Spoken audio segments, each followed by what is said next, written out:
The night the words, "Come with me," changed everything began like any other frozen evening the city tried to forget, the kind where headlights smear into silver lines on wet asphalt and the wind carries a loneliness that seems to seep into bone. Adrian Hale, billionaire CEO of Hale Dynamics, had just stepped out of the back of his black sedan when he saw her, small, still, folded in on herself at a bus stop like a forgotten letter no one bothered to read. At first, he assumed she was waiting for a late bus, but something about the way she didn't move, the way her shoes barely reached the edge of the bench, pulled him closer. Snow dusted her hair. Her breath was shallow. She couldn't have been more than 7. The driver cleared his throat, reminding Adrian of the meeting he was already late for, the boardroom full of men who measured life in margins and mergers, but Adrian barely heard him.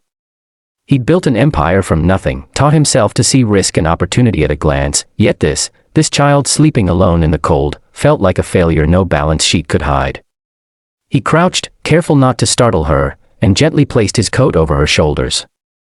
Her eyes fluttered open, wide and cautious, not crying, not begging, just watching him like someone who had learned early that hope could be dangerous.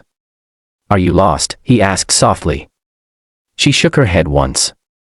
"Waiting," she whispered. "For who?" he asked. She hesitated, then said, "My mama. She said she'd be back." Adrian had heard that sentence before, decades ago, in a different city, from a different child, spoken into the darkness of a bus terminal when his own mother never returned. The memory struck like ice water. He swallowed, steadying himself. "It's very cold," he said. "Come with me. We'll get you warm, and I'll help you find her." She studied his face, searching for truth the way only children who've been disappointed know how, then nodded. He took her to a nearby diner, bought her soup she barely touched, and called social services, refusing to leave until someone came. By the time they did, the girl, Lily, was asleep again, her small hand gripping his finger as if it were the only solid thing in the world. Adrian went home that night to his penthouse overlooking the city, but sleep never came. The board meeting the next morning was a blur. Words like acquisition, synergy, expansion floated past him while his mind stayed at that bus stop, at the way Lily hadn't cried, at the way no one else had stopped. He ended the meeting early, shocking everyone, and drove himself, something he never did, to the city records office. He learned Lily's mother had died weeks earlier, a casualty of a system that processed people like paperwork, slowly and without care. Lily had been bouncing between temporary shelters, overlooked because she was quiet, because she didn't cause trouble.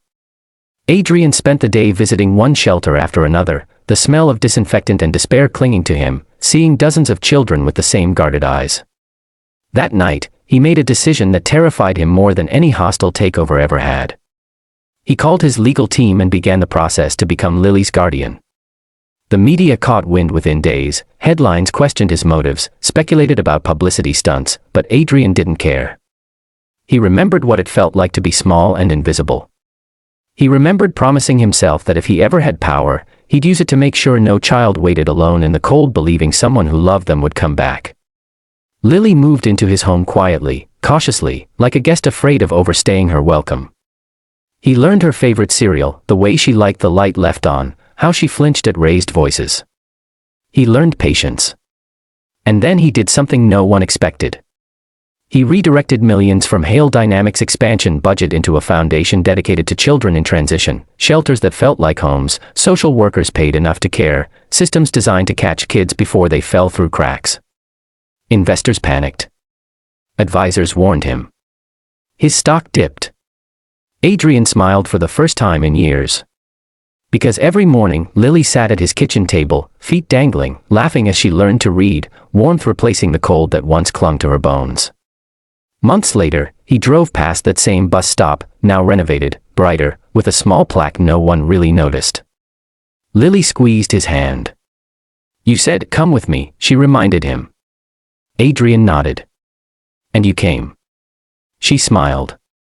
"You came too." That night, as the city slept, Adrian recorded a short message for the Foundation's channel, his voice steady, his eyes honest.